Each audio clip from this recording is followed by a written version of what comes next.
Hello everyone, welcome to another new video on Silicon World YouTube channel. Today we will be learned about 4 variable Karnaugh map. This is the another important video for Karnaugh map. In the previous video we already learned about 3 variable Karnaugh map. So today we will be focused on the 4 variable Karnaugh map. अगर आपने उस video को अभी तक नहीं देखा है आप जरूर जाके उस वीडियो को देखिए। आई बटन में उस वीडियो का लिंक दिया हुआ है, आप जाके उस वीडियो को जरूर देखिए। ओके, तो चलते हैं हमारा मेन टॉपिक के ऊपर।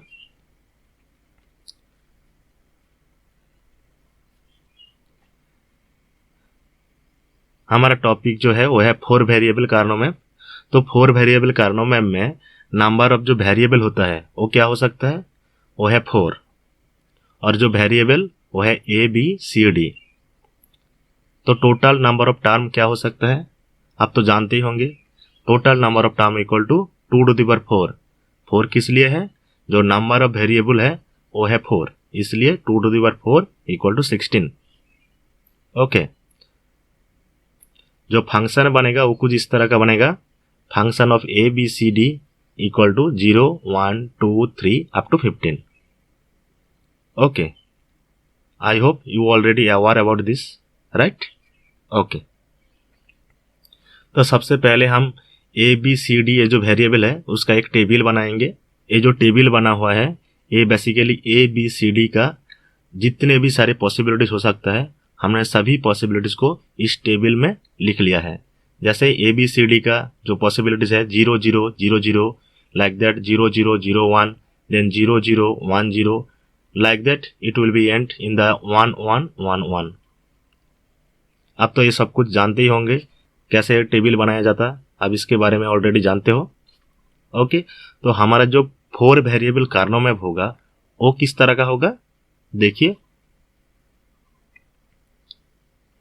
हमारा जो 4 वेरिएबल कार्नो मैप ये कुछ इस तरह का होगा।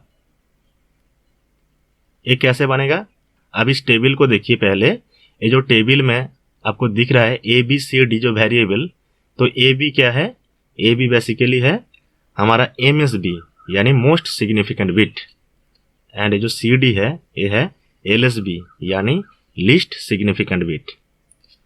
कार्नो मैप का टेबल में एम एस बी को रो या कॉलम में डालेंगे। कौन सा जगह पे डालेंगे, हम रो में डालेंगे। ओके, ये आप ध्यान में रखना, एम एस बी को हमेशा रो में डाला जाता है, इसलिए हमें इस रो वाइज जो ए बी वेरिएबल है उसको डाल दिया है। सबसे पहले A complement B complement, then A complement B, then A B and A B complement. ये किस लिए है, ये इसलिए है क्योंकि हमने ये जो टेबल बनाया है ये एसओपी फॉर्मेट यानी सम ऑफ प्रोडक्ट फॉर्मेट। ओके, और जो एलएसबी है वो है सी डी, इसलिए हमने सी डी को कॉलम वाइज डाल दिया। पहले C complement D complement, then C complement D, then C D, then C D complement. तो आपको 3 वेरिएबल 4 वेरिएबल कार्नो मैप का जो टेबल बनता है, जो उसका रो वाइज और कॉलम वाइज वेरिएबल का जो कॉम्बिनेशन होगा वो किस तरह का होगा, ये आपको हमेशा याद रखना होगा। अगर आपको याद नहीं रहता है तो आप पेन पेपर में प्रैक्टिस कीजिए, आपको याद रह जाएगा। अगर इस वेरिएबल का कॉम्बिनेशन में आप कोई भी गलती कर दोगे तो आपका जो आंसर वो हमेशा रॉन्ग आएगा, करेक्ट आंसर कभी भी नहीं आएगा। तो इसीलिए ये जो कॉम्बिनेशन है इसको याद रखना आपके लिए बहुत जरूरी है। उसके साथ आपको एक चीज याद रखना होगा, वो क्या है, वो है इस टेबल का जो नंबरिंग यानी सेल का जो नंबरिंग। 4 वेरिएबल के मैप में नंबरिंग कुछ इस तरह का होगा, पहले 0 1 देन 3 2, ये तो आप जानते ही होंगे। 3 वेरिएबल के मैप में हमने ऐसे कुछ बोला था आपको। उसके बाद 4 5 देन 7 6, ये दोनों के बारे में तो आप जानते ही होंगे, लेकिन आप इसको देखिए। उसके बाद हम इस थर्ड रो पे नहीं जाएंगे, हमने एंड किया था 7, उसके बाद जो 8 होगा वो लास्ट वाला जो रो है उसमें से चालू होगा। तो सबसे पहले यहाँ 8 देन 9 देन 11 देन 10, उसके बाद ये जो थर्ड वाला रो इसमें आएगा 12, 13, देन 15, देन 14। ये जो नंबरिंग आपको याद रखना होगा। ओके, तो आगे चलते हैं। अब हम सीखेंगे कि 4 वेरिएबल के मैप में पेयरिंग कैसे बनाया जाता है। क्योंकि अगर 3 वेरिएबल, 2 वेरिएबल या 4 वेरिएबल कोई भी कार्नो मैप हो, उसमें सबसे इंपॉर्टेंट होता है, पहला है आपका जो वेरिएबल का कॉम्बिनेशन, उसके बाद सेल का नंबरिंग, और तीसरा जो इंपॉर्टेंट होता है वो है आपका पेयरिंग। तो हम कैसे पेयरिंग बनाएंगे, अब देखिए। हम पेयरिंग बनाएंगे 2, 4, 8 और 16 नंबर ऑफ एडजेसेंट सेल से। 16 एडजेसेंट सेल क्यों? क्योंकि हमारा 4 वेरिएबल कार्नो मैप का मैक्सिमम नंबर ऑफ सेल है 16। अब देखिए कि पेयरिंग हम कैसे बनाएंगे। ओके, तो 3 वेरिएबल कार्नो मैप में हमने कुछ रूल्स बताया था आपको कि जब भी आप 3 वेरिएबल कार्नो मैप का कोई भी पेयरिंग बनाओगे तो इस रूल्स का आप जरूर फॉलो करना। तो इसी तरह 4 वेरिएबल कार्नो मैप में भी आपको कुछ रूल्स याद रखना होगा और उसको फॉलो करना होगा। तो रूल्स क्या है? तो सबसे पहला रूल्स हमारा जो आता है वो है make pair using adjacent cells. ये रूल सभी के लिए है। Then make pair using terminal cells, this should be in same row और कॉलम। ये तो ऑलरेडी हमने प्रीवियस वीडियो में डिस्कस किया था। अब देखिए वो क्या है कि ये जो कार्नो मैप आपको दिख रहा है, ये जो कार्नो मैप, इसमें टर्मिनल सेल क्या है? ये जो 4 सेल और ये जो 4 सेल आपको दिख रहा है रेड बॉक्स के अंदर, ये बेसिकली टर्मिनल सेल है। अगर आपको ये दोनों सेल दिया गया है तो इन दोनों को लेके पेयर बना सकते हो, या ये दोनों सेल आपको दिया गया, या ये दोनों, या ये दोनों, या टोटल 8 सेल आपको दिया गया है, आप इन सभी को लेके पेयर बना सकते हो। याद रखना होगा कि उसका रो में कॉमन होना चाहिए। जैसे मान लीजिए ये दोनों सेल, इन दोनों का क्या रो है कॉमन, तो इसलिए आप इस चीज को याद रखिए जो टर्मिनल सेल में कैसे पेयर बनाया जाता है। ओके, और एक चीज देखिए यहां, ये जो ऊपर 4 सेल और नीचे जो 4 सेल दिख रहा है ये भी टर्मिनल सेल ही है। क्योंकि ये दोनों सेल का देखिए, ये दोनों सेल, इनका कॉलम क्या है कॉमन, उसी तरह ये दोनों सेल का भी कॉलम है कॉमन, ये दोनों सेल का भी और ये दोनों सेल का भी। तो इस ऊपर जो 4 सेल और नीचे जो 4 सेल है इनको भी आप टर्मिनल सेल कह सकते हो और इनको लेके भी आप पेयर बना सकते हो। सेम प्रोसेस, उसका रो, पिछले बार रो कॉमन था, इस बार उसका कॉलम कॉमन होना चाहिए। ओके, ये आपको जरूर ध्यान में रखना होगा। ओके, तो चलते हैं, हमारा जो नेक्स्ट रूल्स है वो क्या है, वो है make pair using maximum possible adjacent sales. हमने प्रीवियस वीडियो में ऑलरेडी इसके बारे में डिस्कस किया है। अगर आपने उस वीडियो को अभी तक नहीं देखा है तो आप जरूर जाके उस वीडियो को देखिए, क्योंकि उस वीडियो में बहुत सारे इंपॉर्टेंट इंफॉर्मेशन दिया गया है, इसलिए आप इस वीडियो को जरूर देखिए। ठीक है, तो मैक्सिमम जो पॉसिबल एडजेसेंट सेल्स होता है ये सभी के लिए होता है, चाहे आपका 3 वेरिएबल या 4 वेरिएबल कोई भी कार्नो मैप हो, उसमें आप हमेशा ट्राई कीजिए कि मैक्सिमम पॉसिबल एडजेसेंट सेल से पेयर बनाने का। ओके, तो हम आगे चलते हैं। हम यहाँ एक एग्जाम्पल ले लेंगे। आप यहाँ देख रही हो, हमारा जो एग्जाम्पल है वो है function of A B C D equal to summation of 2, 3, 5, 6, 7, 11, 13 and 15। तो ये जो समेशन का साइन दिख रहा है आपको, तो इसका मतलब क्या है, हमें जो निकालना होगा वो एसओपी फॉर्मेट में होगा और जो कुछ नंबर दिया गया है वो है मिन टर्म। ओके, तो सबसे पहले हमें क्या करना होगा कि हमें एक 4 वेरिएबल कार्नो मैप का टेबल बनाना होगा। तो देखिए, तो पहले हमने एक कार्नो मैप का टेबल ले लिया है। ये है हमारा 4 वेरिएबल कार्नो मैप, और इसमें हमने जो सेल नंबरिंग होता है वो हमने मेंशन कर दिया। ओके, देन हम क्या करेंगे कि जो भी सेल नंबर दिया गया है यानी मेन टर्म दिया गया है, उसी सेल पे हमें आउटपुट का जो वैल्यू वो क्या सेट करना होगा, 1 सेट करना होगा, क्योंकि ये है एसओपी। ओके, तो वो टेबल कुछ इस तरह का बनेगा। आप देख सकते हो, ये जो 2 नंबर सेल है, ये है 2 नंबर सेल, ये है 3 नंबर सेल, इसमें 1 वैल्यू सेट किया। ठीक उसी प्रकार हमने ये जो 5 6 7, देन है ये है 11, ये है 13 और ये है 15, इस सेल पे हमने आउटपुट का वैल्यू y सेट कर दिया। तो हमारा दूसरा स्टेप कंप्लीट। अब हमें जाना है तीसरा स्टेप। हमारा तीसरा जो स्टेप है वो बहुत ही इंपॉर्टेंट है, क्योंकि इस स्टेप में हमें बनाना होगा पेयरिंग। तो पेयरिंग कैसे बनाएंगे? तो सबसे पहले हम कोशिश करेंगे कि 16 नंबर ऑफ एडजेसेंट सेल से पेयर बनाने का, लेकिन 16 नंबर ऑफ सेल तो यहाँ अवेलेबल नहीं है, तो हम ट्राई करेंगे 8 नंबर ऑफ एडजेसेंट सेल से। क्योंकि आप यहाँ देखिए, ये है 4 2 6 then 8, total 8 number of cells है, लेकिन सभी सेल्स एडजेसेंट सेल्स नहीं है।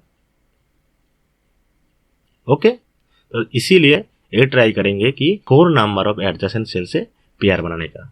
अब यहाँ देख सकते हो, ये जो 4 नंबर ऑफ सेल, ये वाला 4 नंबर ऑफ सेल और ये वाला 4 नंबर ऑफ सेल हो सकता है पेयर। तो ये पेयर बनेगा कुछ इस तरह। पहले हम इन चारों एडजेसेंट सेल को लेके पेयर बनाया, देन उसके बाद हम इन चारों एडजेसेंट सेल को लेके पेयर बना दिया। ये जो 1 है ये हमारा कॉमन आ चुका है इन दोनों पेयरिंग में। उसके बाद ये टोटल 4 जो सेल आपको दिख रहा है कॉलम वाइज, तो इन सभी सेल को एक साथ पेयर बनाएंगे। तो सब कुछ कंप्लीट हो चुका है। अब हम निकालेंगे इसका आउटपुट क्या आएगा, और you can say the output equation क्या आएगा। ओके, तो हमारा जो आउटपुट इक्वेशन आएगा वो कुछ इस तरह का होगा। Function of A B C D equal to C D plus B D plus A complement C. A किस लिए? देखिए, सबसे पहले सी डी को देखिए, ये जो रेड वाला बॉक्स आपको दिख रहा है, तो इसका कॉलम क्या है? ये है सी डी। सभी सेल के लिए कॉलम है सी डी, इसलिए सी डी है कॉमन। लेकिन रो में सभी सेल का डिफरेंट डिफरेंट है, कोई कॉमन नहीं है, इसलिए हमने C D plus B D. ये जो ब्लू वाला बॉक्स आपको दिख रहा है, इसका रो क्या है? ये दोनों सेल के लिए रो है ए कॉम्प्लीमेंट बी, और नीचे दोनों सेल के लिए है ए बी। तो कॉमन क्या है? बी। तो सबसे पहले हमने बी लिखा, देन उसके बाद कॉलम में देखिए, ये दोनों सेल के लिए है सी कॉम्प्लीमेंट डी, ये दोनों सेल के लिए है सी डी। तो कॉमन क्या है? डी, इसलिए हमने डी लिखा। ओके, देन अब इस योलो वाला बॉक्स को देखिए, रो में इन दोनों में क्या कॉमन है? वो है ए कॉम्प्लीमेंट, इसलिए ए कॉम्प्लीमेंट। और इन कॉलम में इन दोनों में क्या कॉमन है? वो है सी, इसलिए हमने सी लिखा।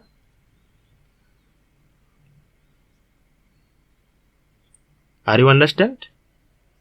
ओके, तो ये हमारा जो निकल चुका है, ये है हमारा आउटपुट इक्वेशन। ठीक है, तो हमारा output equation function of A B C D equal to C D plus B D plus A complement C. ये बहुत आसान चीज है, आप देख सकते हो, बहुत ही सिंपल स्टेप है। कोई भी प्रॉब्लम का सॉल्यूशन आप चुटकी में सॉल्व कर सकते हो, कोई भी कार्नो मैप का। ठीक है, ओके, तो हम और एक एग्जांपल ले लेते हैं। हमारा जो दूसरा एग्जांपल है वो है function of A B C D equal to summation of 2 3 4 5 6 7 then 10 11 12। Okay, तो ये मीन टर्म दिया गया है, तो हमें सबसे पहले क्या करना होगा, 4 वेरिएबल कर्नल मैप का टेबल बनाना पड़ेगा। हमने टेबल बना दिया, आप देख सकते हो यहाँ टेबल में हमने सेल का नंबरिंग कर दिया। देन उसके बाद आप यहाँ देख सकते हो इतने सारे 1 हमने सेट कर दिया। देन उसके बाद हम पेयर बनाएंगे। ओके, तो सबसे पहले हम पेयर बनाएंगे कि ये चारों जो एडजेसेंट सेल आपको दिख रहा है, हम इन चारों एडजेसेंट सेल को लेके पेयर बनाएंगे। देन ये जो 4 सेल आपको दिख रहा है एक साथ, इन चारों एडजेसेंट सेल को लेके हम पेयर बनाएंगे। और जो रिमेनिंग टर्म जो है, ये वाला सेल और ये दोनों सेल, तो हम क्या करेंगे कि आप देखिए ये दोनों सेल को एक साथ पेयर बना दिया। ये सेल कॉमन हो चुका है इन दोनों के लिए, ए पेयर और ए पेयर दोनों के लिए कॉमन हो चुका है।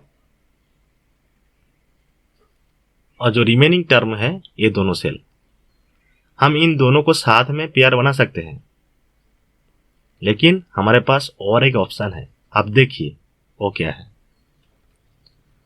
आप गौर से देखिए, ऊपर जो 2 सेल आपको दिख रहा है और नीचे जो 2 सेल आपको दिख रहा है, इन दोनों सेल का कॉलम है कॉमन। ये दोनों सेल के लिए कॉलम है सी डी, ये दोनों सेल के लिए कॉलम है सी डी कॉम्प्लीमेंट। इसका मतलब यही है कि हम इन चारों सेल को एक साथ पेयर बना सकते हैं। According to our second rules, you can make the pairing by using the terminal cell. So according to our second rule, we can make these 2 cell and these 2 cell should be in a same pair. Okay, in other words, we can say that we can make a pair by using these 2 and these 2 cell. Okay, ये वाला जो question में सबसे important चीज यही था, ये terminal cell को लेके पेयर बनाने का। ठीक है, इसीलिए आप इसको ध्यान में रखिए। हमारा पेयरिंग बनाना कंप्लीट हो चुका है। अब हम निकालेंगे उसका आउटपुट इक्वेशन। आउटपुट इक्वेशन कुछ इस तरह का आएगा। पहले आप देखिए बी कॉम्प्लीमेंट सी किस लिए है, ये जो टर्मिनल सेल, ये रेड वाला बॉक्स, इन चारों को एक साथ देखिए। इसका रो क्या है, ए कॉम्प्लीमेंट बी कॉम्प्लीमेंट, इसका ए बी कॉम्प्लीमेंट। कॉमन क्या है, बी कॉम्प्लीमेंट, इसलिए बी कॉम्प्लीमेंट। कॉलम में क्या है, C D, then C D complement. Common है क्या, सी, इसलिए बी कॉम्प्लीमेंट सी। उसके बाद ए कॉम्प्लीमेंट सी। ये जो ब्लू कलर बॉक्स आपको दिख रहा है, अब इसको देखिए, रो में क्या है, A complement B complement, A complement B. Common है ए कॉम्प्लीमेंट, इसलिए हमने लिखा ए कॉम्प्लीमेंट। और जो रो है उसमें है, सॉरी जो कॉलम है उसमें है C D and C D complement. तो कॉमन क्या है, सी, इसलिए लिखा ए कॉम्प्लीमेंट सी। देन जो येलो कलर बॉक्स आपको दिख रहा है, इसको देखिए, इनका जो सभी सेल का रो है कॉमन, वो है ए कॉम्प्लीमेंट बी, लेकिन कॉलम में कोई कॉमन नहीं, इसलिए हमने यहाँ लिखा A complement B. Then B C complement D complement, वो किस लिए, अब इस वाला जो बॉक्स आपको दिख रहा है, इसको आप देखिए, ये दोनों का कॉलम है क्या, common, C complement D complement, इसलिए हमने लास्ट में सी कॉम्प्लीमेंट डी कॉम्प्लीमेंट लिखा। और सबसे पहले हमारा जो एमएसबी भी डाटा है, आप तो जानते होंगे, जो पहले हम एमएसबी को उसके बाद एलएसबी को लिखते हैं, तो उसी प्रकार हमारा जो एमएसबी यानी जो रो में क्या आएगा, इसका है ए कॉम्प्लीमेंट बी, इसका है ए बी, तो कॉमन क्या है बी, इसलिए हमने यहाँ लिखा B. I hope you are understand. Okay, so this is our nothing but the final output equation for this question, which is equal to function of ABCD equal to B complement C plus A complement C plus A complement B plus B C complement D complement. So this is a very simple Karnaugh Map question. You can solve this question very easily. So that's all for today's lecture. If you have any question, then please write down on the comment section below. Thanks for watching this video. Video अगर अच्छा लगा तो video को like कीजिए और share कीजिए अपने दोस्तों के साथ। If you are new on this channel then please subscribe and press the bell icon. मिलते हैं अगले वीडियो में। जय हिंद।